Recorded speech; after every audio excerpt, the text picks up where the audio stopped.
نماز میں پڑھ کیا رہے تھے بھئی؟ سورۃ فاتحہ پڑھتے ہیں نا، ثنا کے بعد کیا پڑھتے ہیں؟ سورۃ فاتحہ پڑھتے ہیں۔ سورۃ فاتحہ میں کیا کہتے ہیں؟ اہدنا الصراط المستقیم، کہ اے مولا صراط مستقیم دکھا دے۔ بھئی پہلی دعا ہی یہ ہو رہی ہے، الحمدللہ رب العالمین الرحمن الرحیم مالک یوم الدین، یہ تو ثنا ہو گئی۔ اب ثنا کے بعد تو مصطفیٰ ہی ہے، اب ثنا ختم ہو گئی۔ رب نے فرمایا اب میری ثنا کے بعد میرے مصطفیٰ کا ذکر ہی تو ہوگا، تو کہو اہدنا الصراط المستقیم، مولا صراط مستقیم دکھا دے۔ اب بتا دیا، شوشاک سے پوچھا، اہل معرفت سے پوچھا، امام جعفر الصادق سے پوچھا، اور ان کے شاگردوں سے پوچھا، سیدنا مجاہد سے، قتادہ سے، تابعی سے پوچھا، آپ بتائیں صراط مستقیم سے کیا مراد ہے؟ فرمایا صراط مستقیم ہوا محمد، صراط مستقیم سے مراد بھی محمد ہے۔ اب غور کریں، حمد کے ختم ہونے کے بعد پہلی دعا ہو رہی ہے اور نماز کی ابتدا ہے۔ ابھی ابتدا میں بندہ خدا کے حضور نماز میں پہلی دعا کرتا ہے، اہدنا الصراط المستقیم، اے مولا صراط مستقیم دکھا دے۔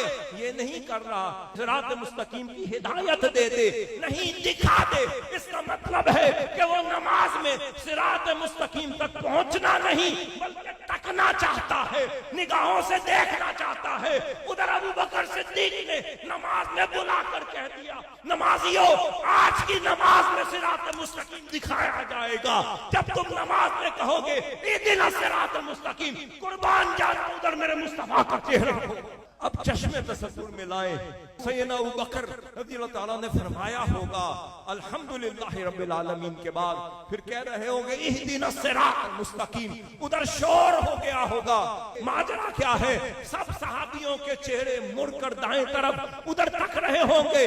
وہ پوچھا ہوگا کہ بھئی صحابیوں ماجرا کیا ہے؟ فرمایا جو دعا کر رہے ہیں خدا دکھا بھی رہا ہے، جو دعا کر رہے ہیں خدا دکھا رہا ہے، جو تم مانگ رہے ہو تمہیں دکھا رہا ہوں۔ تم کہتے ہو اہدنا الصراط المستقیم، مولا صراط مستقیم، تو امام جعفر صادق فرما رہے ہیں صراط مستقیم سے مراد محمد ہے۔ فرمایا جو شروع میں مانگ لیا وہ محمد ہے، تو انتہائی نماز تک کیا کیا ہوگا؟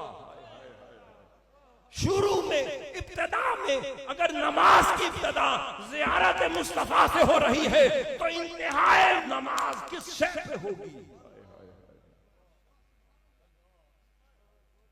اب یہاں پر سیدہ ام المؤمنین کی شرح مکمل ہو گئی، انہوں نے جھلک دے دی، فرما دیا آگے جو جتنا ڈوب گیا وہ اتنا پاتا چلا گیا، جو فیض ابو بکر کا حامل ہو گیا وہ کچھ اور پا گیا، جو فیض عمر فاروق کا حامل ہو گیا وہ کچھ اور پا گیا، جو فیض عثمان غنی کا حامل ہو گیا وہ کچھ اور پا گیا، جو فیض علی کا حامل ہو گیا وہ کچھ اور پا گیا، جو فیض بلال حبشی کا حامل ہو گیا وہ کچھ اور پا گیا، اور جو فیض اویس کرنی کا حامل ہو گیا وہ کچھ اور پا گیا۔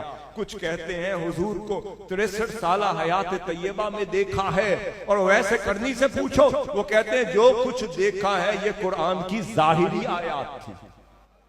اب سیدنا علی کرم اللہ وجہہ سے پوچھو، فرماتے ہیں قرآن کا ظاہر بھی ہے باطن بھی ہے۔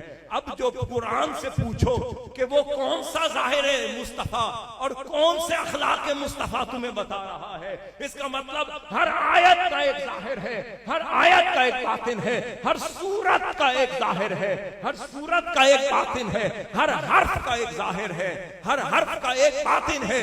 اس کا مطلب یہ ہوا کہ خلق مصطفیٰ کا بھی ایک ظاہر ہو گیا، ایک باطن ہو گیا۔